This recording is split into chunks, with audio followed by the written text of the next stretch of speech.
ನಮಸ್ಕಾರ ಫ್ರೆಂಡ್ಸ್, ಶ್ರೀದೇವಿ ಪಾಕಶಾಲೆಗೆ ಸ್ವಾಗತ. ನಾನಿಂದು ದಾಲ್ ಪಾಲಕನ್ನು ಹೆಂಗೆ ಮಾಡ್ಬೇಕಂತ ತೋರಿಸ್ತೀನಿ ಬರ್ರಿ. ಮೊದಲಿಗೆ ನಾ ಇಲ್ಲಿ 1 ಕಪ್ನಷ್ಟು ತೊಗರಿಬೇಳೆಯನ್ನು ತೊಗೊಂಡಿನಿ. ಅದನ್ನು ಕ್ಲೀನಾಗಿ 2 ರಿಂದ 3 ಸಾರಿ ನೀರು ಹಾಕಿ ತೊಳ್ಕೊಂಡು ನಂತರ ಆಮೇಲೆ ಇದಕ್ಕೆ 3 ಕಪ್ನಷ್ಟು ನೀರನ್ನು ಹಾಕಿ ಈಗ ಕುಕ್ಕರ್ ಸೀಟಿಯನ್ನು ಕೂಗಿಸ್ಕೊಳ್ತೀನಿ. ನೋಡಿ ಫ್ರೆಂಡ್ಸ್, ಈಗ 3 ರಿಂದ 4 ಸೀಟಿ ಹೊಡೆಯಬೇಕು. ಸೀಟಿ ಆದ ಮೇಲೆ ಪೂರ್ತಿಯಾಗಿ ಹವಾ ಹೋದ ಮೇಲೆ ಈಗ ನಾನು ಕುಕ್ಕರ್ನ ಲಿಡ್ಡನ್ನು ತೆಗೆತೀನಿ. ನೋಡಿ, ಈಗ ಈ ರೀತಿ ಬ್ಯಾಳೆ ಮೆತ್ತಗೆ ಬೆಂದಿದ್ರೆ ಸಾಕು. ಇದು ಒಗ್ಗರಣೆ ಹಾಕಲು ರೆಡಿ ಆಗಿರ್ತೈತಿ.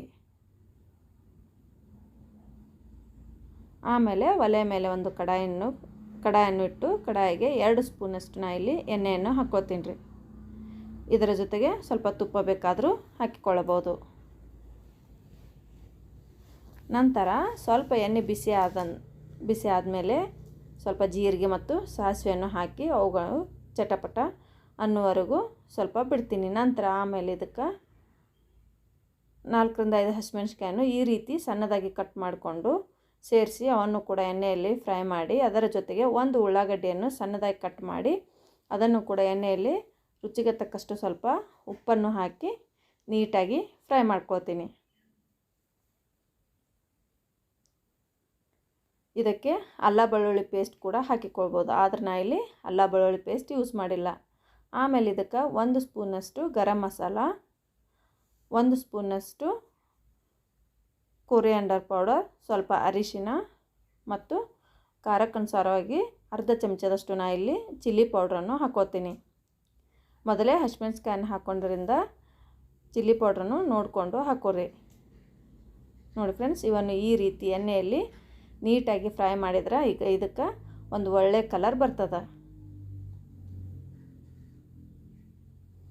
ಈ ರೀತಿ ನೀಟಾಗಿ ಫ್ರೈ ಆದಮೇಲೆ 1 ಟೊಮೆಟೊನ್ನು ಸಣ್ಣದಾಗಿ ಕಟ್ ಮಾಡಿಕೊಂಡು ಅದನ್ನು ಕೂಡ ಹಾಕಿ ಮೆತ್ತಗಾಗುವವರೆಗೂ ಇದನ್ನು ಫ್ರೈ ಮಾಡ್ಕೊತೀನಿ. ಆಮೇಲೆ ಇದಕ್ಕೆ ಮೊದಲೇ ಬೇಯಿಸಿಟ್ಟುಕೊಂಡಿರುವ ಬೇಳೆಯನ್ನು ಸ್ವಲ್ಪ ನೀರನ್ನು ಸೇರಿಸಿ ಚೆನ್ನಾಗಿ ಮಿಕ್ಸ್ ಮಾಡಿ ಇದನ್ನು 2 ರಿಂದ 3 ನಿಮಿಷಗಳ ಕಾಲ ಸ್ವಲ್ಪ ಕುದಿಯಲು ಬಿಡ್ತೀನಿ. ನೋಡಿ ಫ್ರೆಂಡ್ಸ್, ಈಗ ಇದು ನೀಟಾಗಿ ಮಿಕ್ಸ್ ಆದಮೇಲೆ ಇದನ್ನು ಸ್ವಲ್ಪ ಹೊತ್ತು ಕುದಿಸ್ಕೊಳ್ತೀನಿ.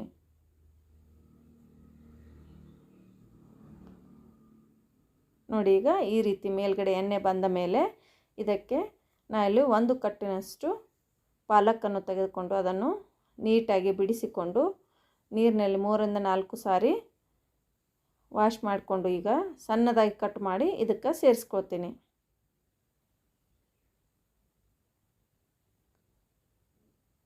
ನೋಡಿ, ಈ ರೀತಿ ಪಾಲಕ್ ಅಥವಾ ಮೆಂತೆ, ಸಬ್ಬಸಿಗೆ ಬೇರೆ ಯಾವುದಾದ್ರೂ ಸೊಪ್ಪನ್ನು ಕೂಡ ಹಾಕಿಕೊಂಡು ಇದನ್ನು ದಾಲ್ಗತೆ ಮಾಡ್ಕೊಳ್ಬೋದು.